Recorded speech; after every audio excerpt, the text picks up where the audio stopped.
All of the Louds gave a sigh of relief as they piled into Vanzilla this Saturday afternoon except Lori, who was vomiting in the bushes. Keeping true to his punishment, Lynn Sr. took the girls to see their great aunt Ruth. Rita came along as her husband had some good news for everyone, but he kept quiet for the time being as they Pardoch wanted to get this dreadful visit over with. As expected, their surprise visit, was rather boring to put it lightly. The same old videos, same old cats, same old gruddy, molded pudding.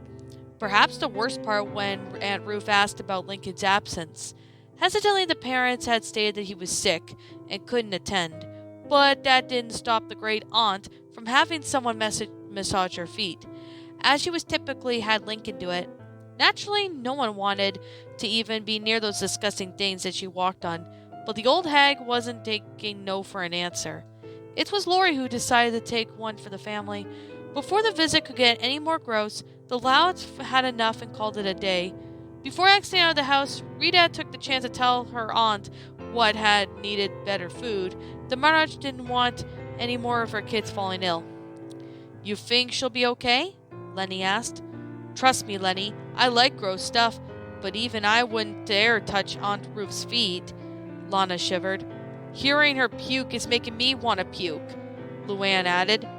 "Lori's not the queen of the puke for nothing, sis," Luna replied. The oldest Loud girl staggered in vain, the mix of stomach acid and broken down food covering the sides of her mouth. Rita took a medium-sized bottle of hand sanitizer, dumped it all over the poor girl's palms, then gave her some tissues. "Lisa, when we get home, I want you to make some acid so I can dip my hands in them," Lori ordered as she cleaned her face. "We're grounded, remember? Plus, I wouldn't recommend acid unless you want excruciating pain for the rest of your life," the little genius replied. "Whatever, I literally can't use another of those hands after touching those." Lori then shook her head violently as she winced in disgust. She felt her stomach flipping again, but resisted the urge to vomit. She wanted to get the hell out of there.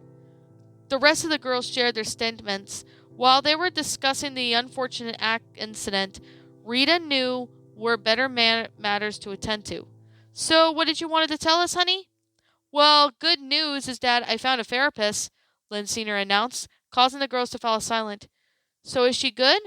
Luna asked first. "Does she have any mental capacity to handle our situation?" Lisa asked. "Can she help Linky?" Lenny's question answered. "The answer to all of this? I have no idea. Her name is Dr. Lopez, and she said we could come in as soon as we can. I just hope she's available on weekends." "You didn't ask for business hours." Irritation in Lori's voice was clear.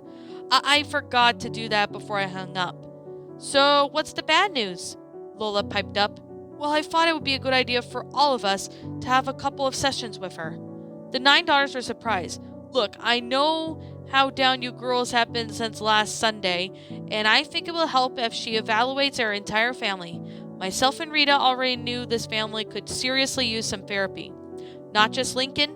So is everyone okay with that?" The girls silently nodded. The constant self-hate and guilt-tripping needed to come to an end. Each one of the siblings had personal feelings never shared with each other, and despite only being a week, it was getting used to the point that someone might snap and hurt themselves. Didn't help that it just happened yesterday, when they realized their brother feared them. While it may give them only a comfort that Lincoln would help desperately get the help they needed, the sisters would need help not only moving their past his problem, but also realizing the things that may never be the same again. It was a 45-minute drive from Aunt Ruth's house to the address Miranda had gave to Lynn Sr. The little ones were asleep, and the older ones were close to nodding off too. "Well, gang, we're here." Lola rubbed her eyes before gawking out the complex before them. "Does she own this old building?" "Preposterous. This is clearly a shared architecture with the statistical and oral surgeons," Lisa pointed out. Luna let out a small groan. "I just hope she's not on the top floor with psychiatrists." "When we are luck, 'cause her room is actually on the ground floor," Lynn Sr. pointed out. Luann had to resist the urge to make a pun. Walking through the double doors, the family made their way towards the room. The science psychology department, embroiled in the wall, led them to a small waiting room, which had another door leading up to the hallway. Various doors were on both sides, likely for those who want to speak to certain therapists. An African American woman was busy on the computer before noticing the family walk in. Hi, can I help you? Hi, we're the Louds. We do need to speak with Dr. Lopez. Is she in today? Rita asked. Do you have an appointment? Not necessarily, Monsignor replied. Maybe a wait then. The woman picked up her phone and dialed the number. Miranda, it's Gigi. Did you want to speak with someone by the last name of Loud? Yes, I spoke with Mr. Loud yesterday. Is he here? Yeah. I'll be out in a moment. Gigi put the phone back on the receiver. She'll be with you soon. Before the family could get comfortable in their seats, the Hispanic psychologist strolled out through the door. Mr. Loud? Yes, that's me. Ah, okay. This must be your wife and... Even though he said over the phone of having 10 kids, varying the ages in the room that still looked her by surprise. Children? Geez, these two sure have been busy, she thought to herself. Rita caught the woman's gaze and blushed. Yeah, the only one not here is Lincoln. Right. Okay, to start, I'll speak with both of you first, then we'll proceed from there. The parents nodded. Rita handed her infant daughter to Lenny before the two headed down the hall, disappearing behind the door. Like, what do you think is going to happen in there? Lenny asked. From what I've seen on a few movies, probably just talking about what they're feeling right now, before she moves on to us, Lola explained, looking at her nails in boredom. Might talk with us individually, though. Lynn Sr. kept silent for a moment, but she had one question ongoing in her psyche. What if this doesn't work? What do you mean? Lucy asked. What if the therapy doesn't help Lincoln at all? What if he stays afraid with us forever? She was right to worry. After a little incursion at the hospital, this solution may blow up in their faces again. There was some hope Dr. Lopez could fix this. But when you thought about it now, the one psychiatrist is to fix a family that is broken of them. The 9 sisters, the cold hands of depression gripping on their shoulders again. The odds were stacked against them, and if the therapy failed, they knew they deserved to endure life without having someone to call a brother. Miranda sat in the recliner, notepad in hand. While the parents sat in the love seat, the doctor took a deep breath before starting her process. So you told me before what happened to was difficult to discuss on the phone. What is the reason for your son's fear? Is it linked to the need for medical attention? The two glanced at each other, sadly, before spilling the truth. The reason Lincoln is in the hospital is because of what his siblings, minus Lily, did to him. They physically assaulted him until he was unconscious. It was only then they realized they went too far. No one's been the same since, Rita explained. The doctor's eyes were wide at this revelation.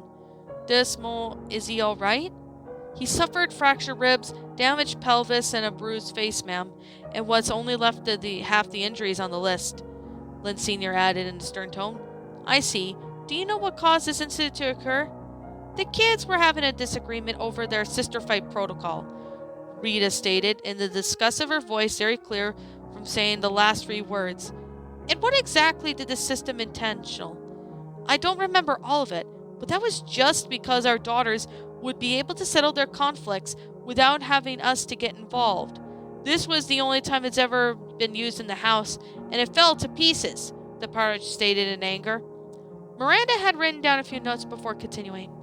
Now, correct me if I'm wrong, but it labeled Sister Fight Protocol. The parents nodded. You said you have a son in the family, so does the system not include him?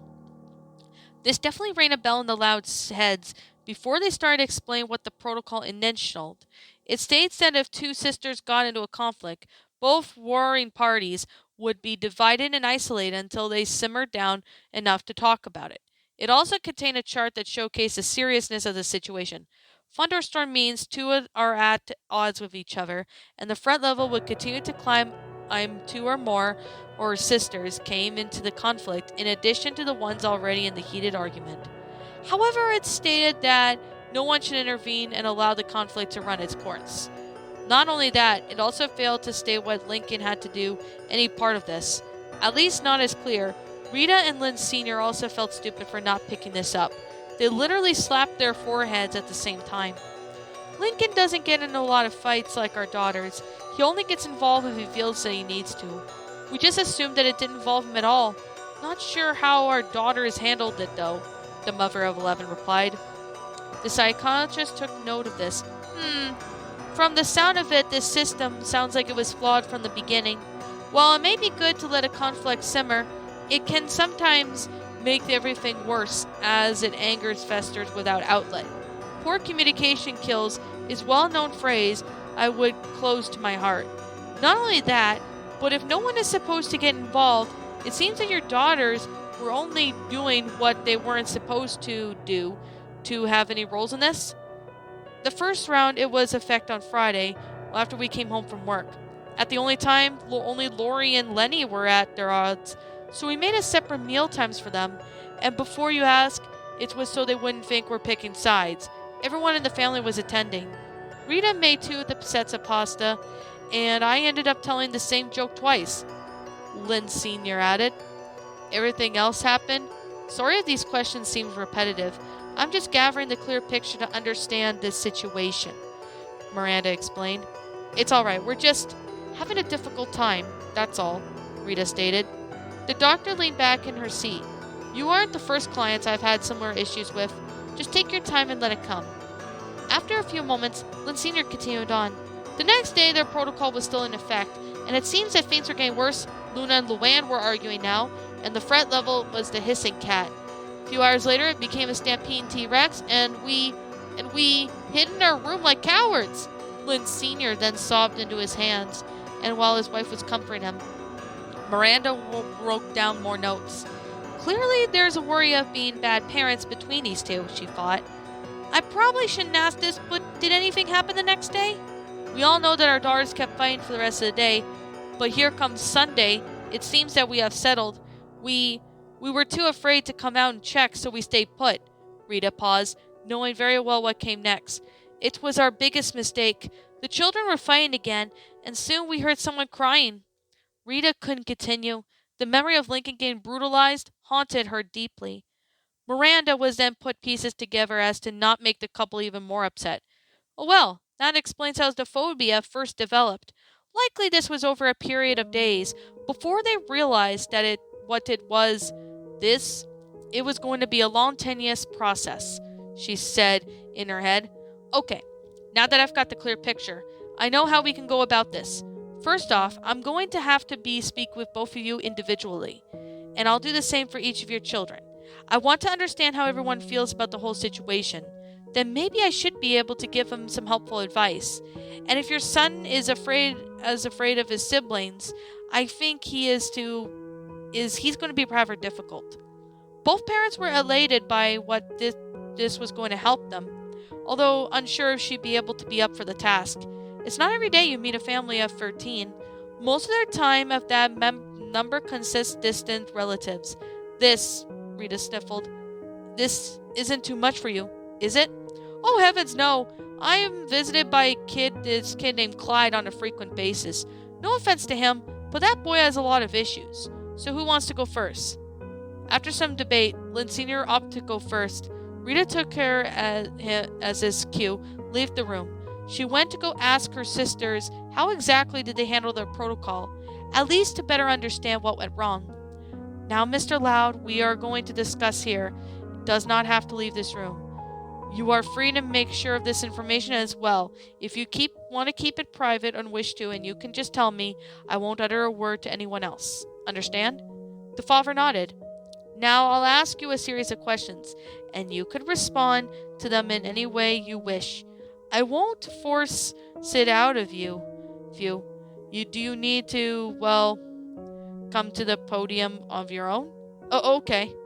Now, what kind of relationship do you have with your children?